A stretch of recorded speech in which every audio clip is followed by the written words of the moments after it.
আমি প্রমাণ করতে সক্ষম হয়েছি যে আমার এই আসামিরা খালাস পাবে।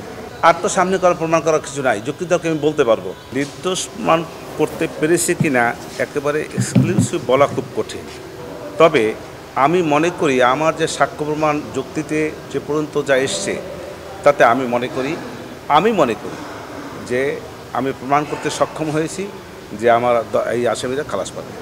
আমি এভাবেই মনে করি যে বিভিন্ন সাক্ষীর যে সমস্ত জবানবন্দি তারা দিয়েছে, জবানবন্দির মধ্যে আমি যখন জেরা করেছি তার মধ্যে অনেক কিছু ডিসক্রিমিনেশন বেরিয়ে আসছে।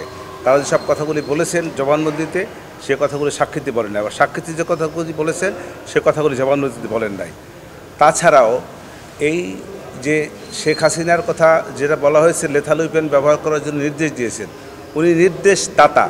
এই যে নির্দেশদাতা হিসাবে যে সমস্ত ডকুমেন্টস আনা হয়েছে আমি মনে করি সেই ডকুমেন্টসগুলো ফেক। মাননীয় ট্রাইব্যুনাল কি মনে করবে সেটা আমি বলতে পারি না, সেটা তাদের ব্যাপার। রাজসাক্ষী নিয়োগকৃত পুলিশ প্রধান সে টোটাল ঘটনাটাকে নিজেকে জড়িয়েই বলেছেন। শেখ হাসিনা সহ উনি যে ঘটনাটা বর্ণনা করেছেন শেখ হাসিনার নামটা উল্লেখ না করলেও সেই ঘটনায় সমস্ত কিছুতে যে ওনার নির্দেশ আছে এই মর্মে উনি বলেছেন।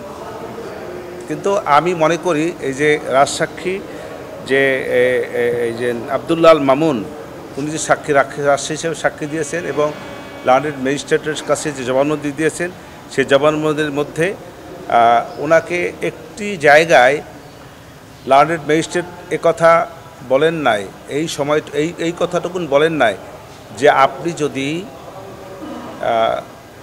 স্বীকারোক্তিমূলক জবানবন্দি দেন তাহলে আপনার এই মামলায় ফাঁসি হইতে পারে, মৃত্যু কারাদণ্ড হইতে পারে অথবা অন্য কোনো প্রকার সাজা হইতে পারে।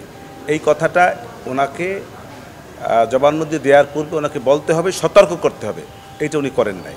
অতএব মনে করি এই যে জবানবন্দিমূলক যে সাক্ষ্যটা উনি দিয়েছেন এবং লার্নেড ম্যাজিস্ট্রেট যেটা নিয়েছেন এই দুটি প্রশ্নবিদ্ধ। আর তো সামনে করা প্রমাণ করার কিছু নাই, যুক্তিতর্কে আমি বলতে পারবো, প্রমাণের তো জায়গা আর নাই আমার।